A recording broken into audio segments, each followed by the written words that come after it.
بسم اللہ الرحمن الرحیم۔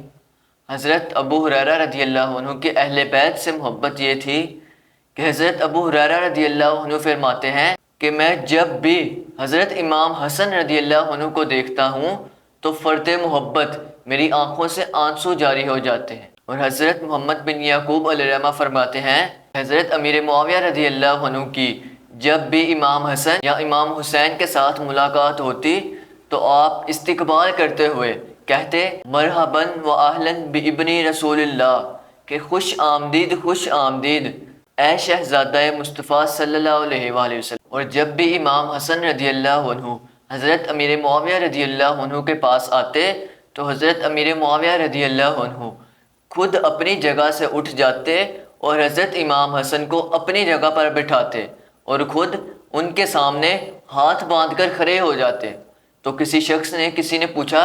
کہ آپ ایسا کیوں کرتے ہیں؟ تو حضرت امیر معاویہ رضی اللہ عنہ کہنے لگے حضرت امام حسن رضی اللہ عنہ کی شکل نبی پاک صلی اللہ علیہ وآلہ وسلم کے ساتھ ملتی ہے، میں اسی مشابہت کا احترام کرتا ہوں، اس لیے میں اپنی جگہ پر حضرت امام حسن کو بٹھاتا ہوں۔ اور حضرت علی المرتضیٰ شیر خدا کرم اللہ وجہہ الکریم فرماتے ہیں کہ جس شخص کی یہ خواہش ہو کہ وہ ایسی ہستی کو دیکھنا چاہے جو کہ چہرے سے گردن تک نبی پاک صلی اللہ علیہ وآلہ وسلم کے مشابہ ہو تو وہ حضرت امام حسن رضی اللہ عنہ کو دیکھ لے۔ اور جس شخص کی یہ خواہش ہو کہ وہ چہرے سے ٹخنے تک ایسی ہستی کو دیکھے جو کہ نبی پاک صلی اللہ علیہ وآلہ وسلم کے مشابہ ہو تو وہ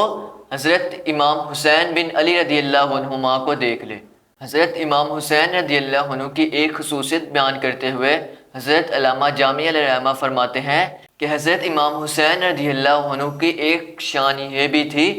کہ جب بھی آپ اندھیرے میں جاتے تو آپ کی مبارک پیشانی اور دونوں مقدس رخسار سے انوار نکلتے اور قرب و جوار میں روشنی ہی روشنی ہو جاتی۔